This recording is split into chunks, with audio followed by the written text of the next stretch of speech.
Stellantis is the Dwayne Wade of car companies. That's disrespectful to Dwayne Wade had a commercial where you fall 8 times, get up 9. Did he not? Didn't he keep falling? It's okay, Stellantis, you can fall as long as you get back up.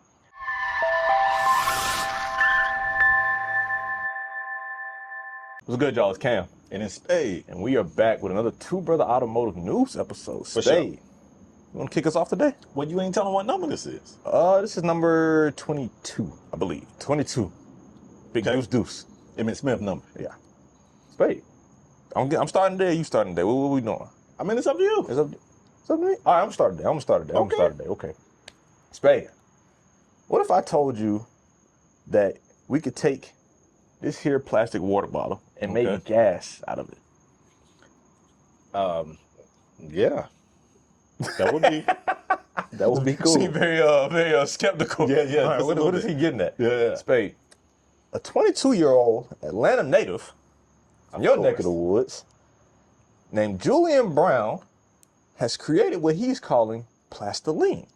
That's my boy Julian. Oh, yeah, I know. That's your boy. Now you know him. So recently he's gone viral for taking plastic waste and being able to convert it into fuel. Brown uses a process that is called microwave pyrolysis. I believe it's how I'm probably butchering that. Pyrolysis. I don't know the ins and outs of it. It's very technical. I didn't want to get too in the weeds for our channels. I wanted to keep it, digestible. But use this process along with solar panels to convert the plastic into fuel. The process basically condenses vaporized petroleum into a liquid oil, and then that can then be refined into gasoline, diesel, or jet fuel. Wow. Brown, he first began his research on this when he was 17 and in high school. He built his first reactor while he was in high school, and he's now on his 5th prototype. I read that he has received a little bit of funding. He received a $100,000 grant from Alexis Ohanian, which is, as the black community knows, that's Serena's husband. Has not received any funding from any government or any other major players, but he is hoping to in the future, so he can scale up his work and continue to research and go on with this.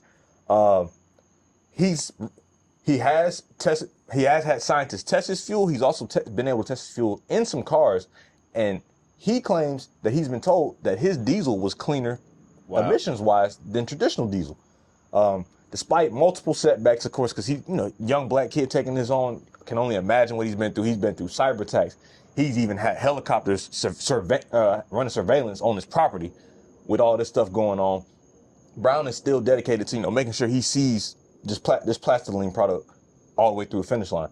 The most recent viral video, Spade, he partnered with a local Nissan dealership and went to the dealership, and with a crowd of people, I saw the video of it. We'll try to throw some footage up of it here.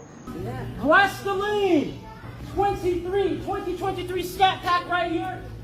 It's on E. She's gonna try to start it to show we got no fuel in this thing. Hey, buddy. We got something. Here we go. History in the making, baby. Plastiline. Hit it.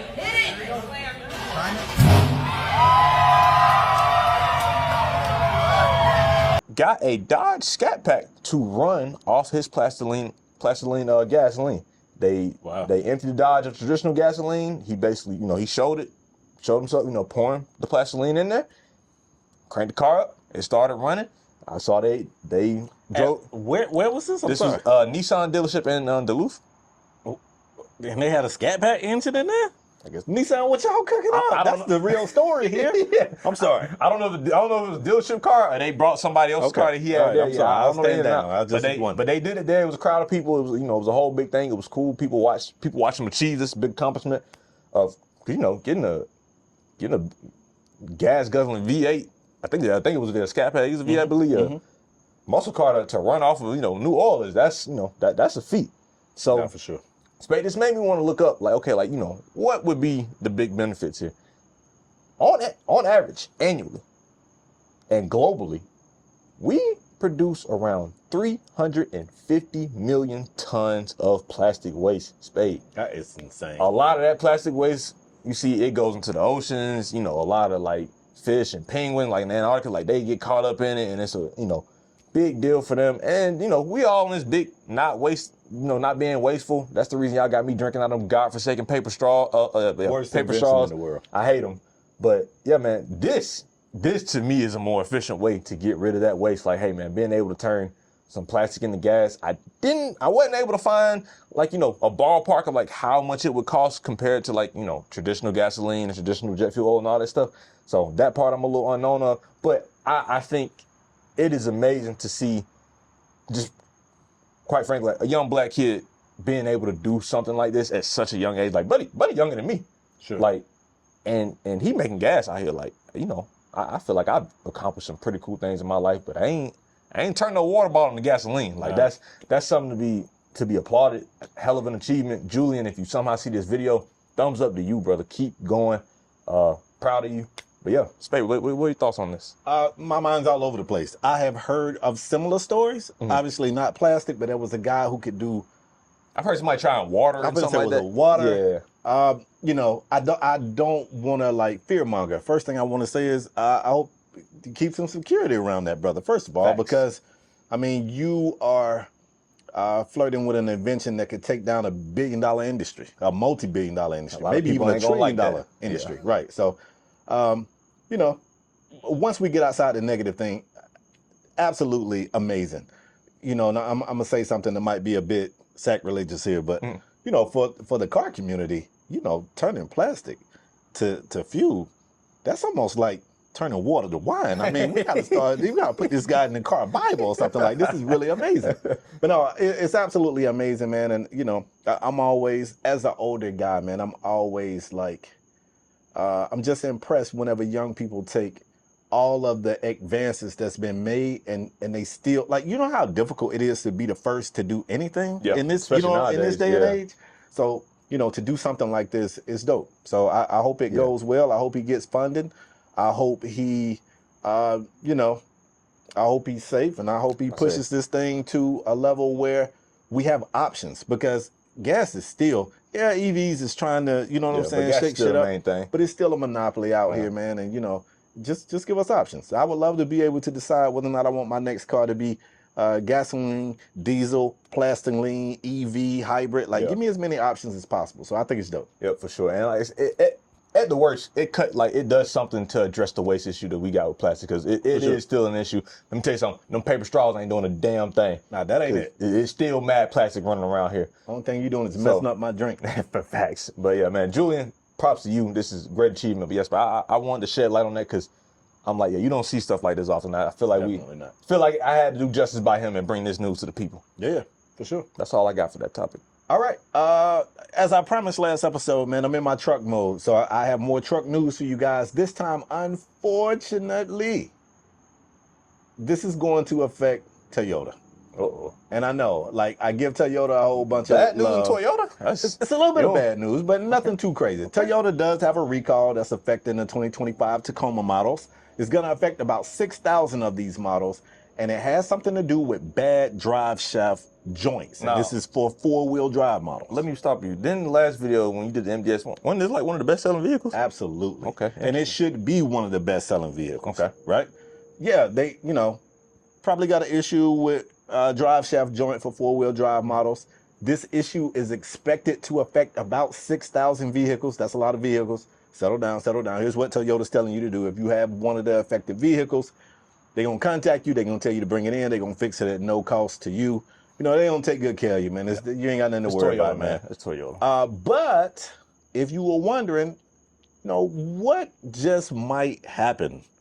So in case you don't know, right, if you got a 4-wheel drive model, you kind of got a drive shaft to the rear axle, and you got a drive shaft to the front axle. And whenever you engage 4-wheel drive, obviously both drive shafts are turning, and they turn. Well, even turning the steering wheel might be affected if this joint gives, and it's probably not good.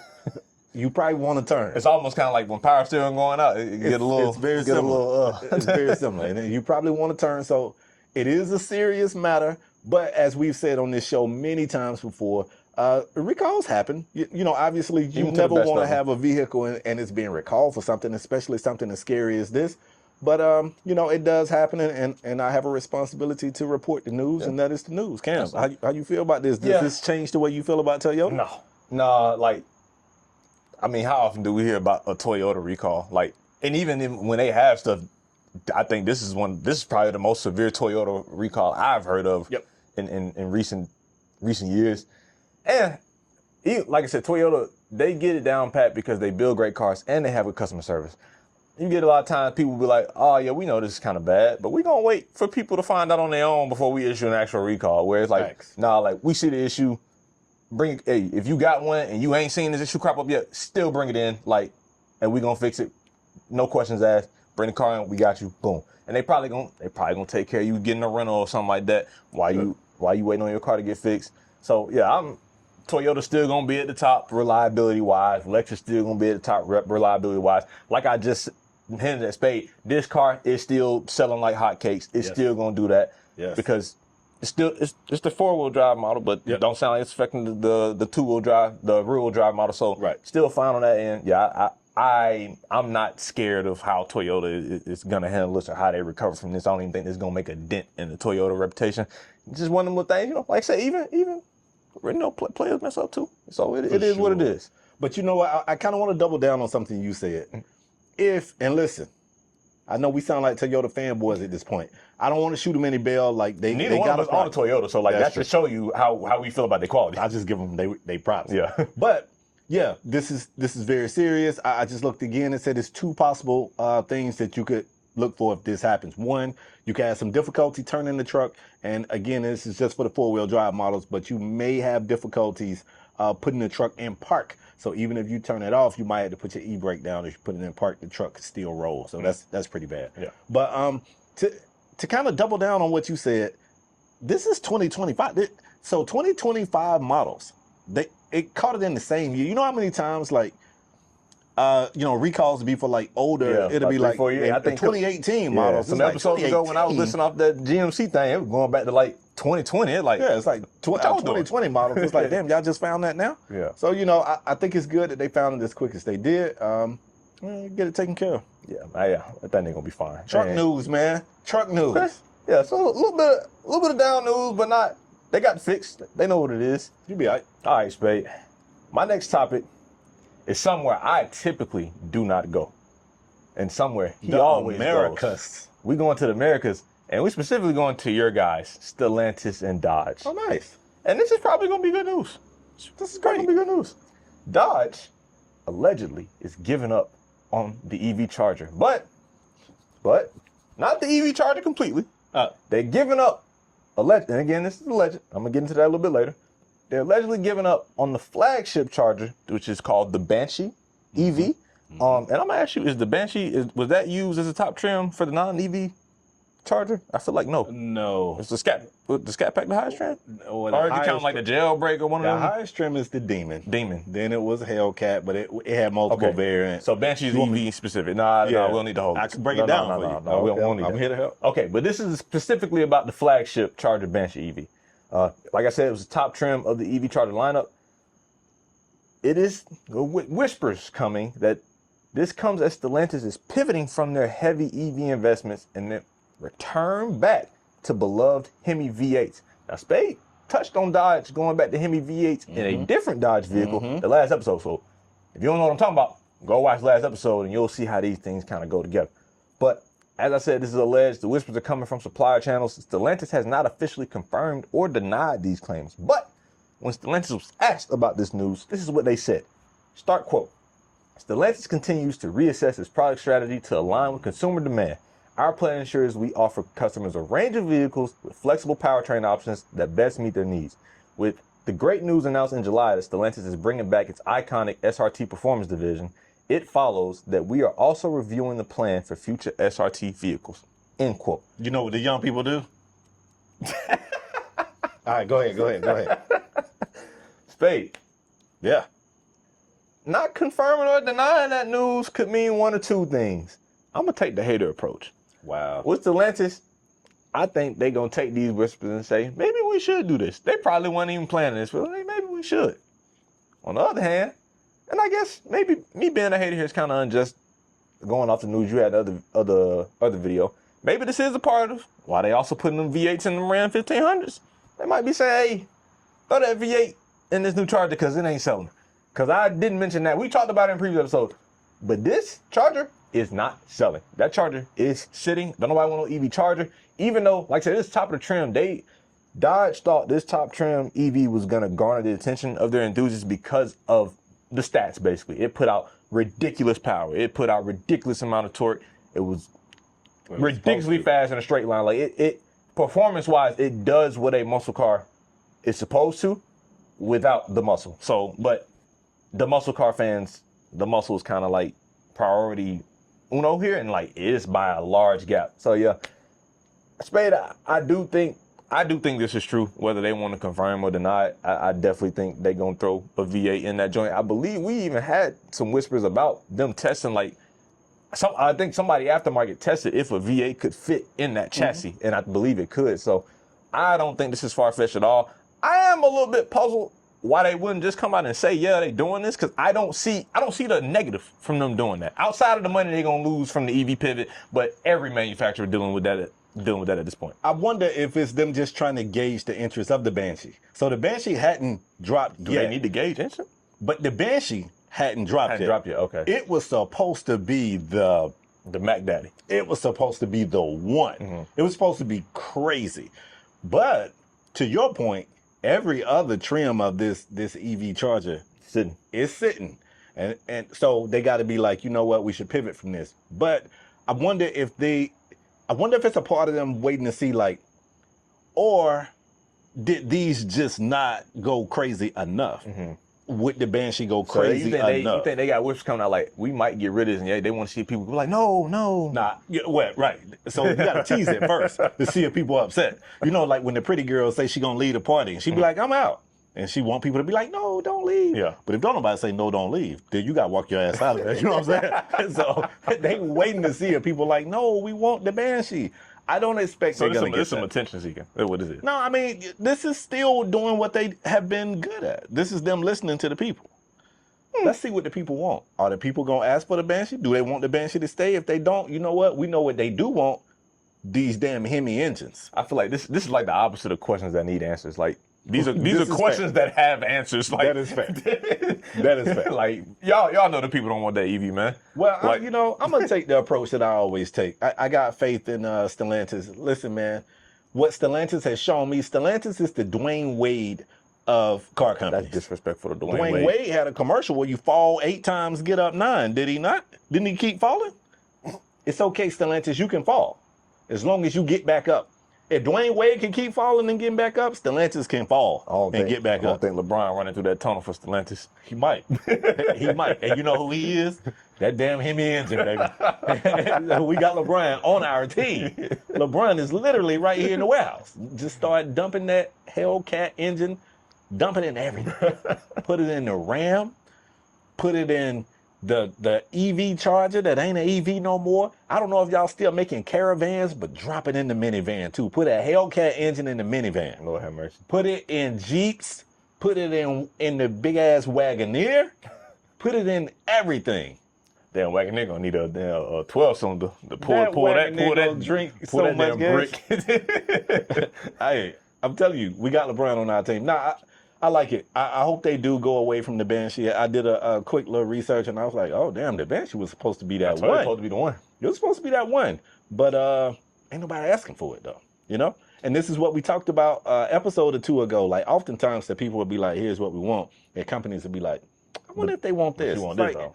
They telling you what they want. They want the Hellcat. They'll take pieces of like, oh, they want this. So they probably just want like the performance from it, and like, here go the performance from it, but here go without the core thing that you're really asking for. It's like, man, that's not. You gave me a shell of an iPhone. And just I want the actual iPhone. Like tech companies, imagine if and all tech companies do this to some extent. Yeah. Imagine if this was handled like in restaurants. Like you just study the menu and you like, yeah, I'll take the steak, and they be like, want the chicken pasta? Send them some meatloaf. I mean, that's beef. He did say beef. Send them some meatloaf. You would be fucking furious. Yeah. You would be like, what? I said a steak. And they would be like, we got you. Be like, send them a burger. Like they said, no, sir, you said beef. And it's like, no, I said a steak. And that's what tech companies do all the time. Yeah. Just listen to the people. They'll tell you. Yeah, man. So we're gonna see what Stellantis does. If they do pivot like this, I hope the market responds, because it'd be a shame if they if they went V8 in the new Charger and they went nah. Because what I haven't heard, because I haven't seen people be able to separate their hate for the drivetrain and the car itself. I have not really heard too many comments on how people feel about the looks and the interior of this car. That's a good point. I legit don't know what the opinion of the Dodge enthusiasts is. I don't think I do either. Of how this car looks like. To me, I know they went back to kind of how the classic Charger looks, which kind of looks like the mid 2010 Challenger. Like it's some weird crossover going on there with the names and how it looked, but whatever. I remember seeing the pictures of the interior, like when this car first came out. I was like, don't look bad. It's Dodge. It's all right. Quality wise, like you ain't getting premium materials and Sure. And so you know what it is. But I don't know how people feel like they put a V8 in this. Like, oh, it's great because it looks good and they got the engine we want. Or is it just gonna be more so about the engine at that point? And the car is just like, eh. So Dodge fans, you watching this? How do you feel about? Of course, I know you hate the EV part of it, but just the looks of the car itself. How do you feel about the body style, like the body lines, the shape of it, the interior? How you feel about all that stuff? If this has a V8, is this a car that you long after? Is this something that you think will be sought for? Yes, you think yes? Okay. Oh yeah. All right. Spade, that's all I got for the time. You got anything else for us today? No, I'm fresh out today. I got to find some more truck news. All right, cool. Well, if you've been here, still here, we appreciate you, first of all. Leave a comment below, hit the like button, share. Y'all know the drill. I ain't got to say too much. Follow us on Instagram and TikTok. And until next time, peace.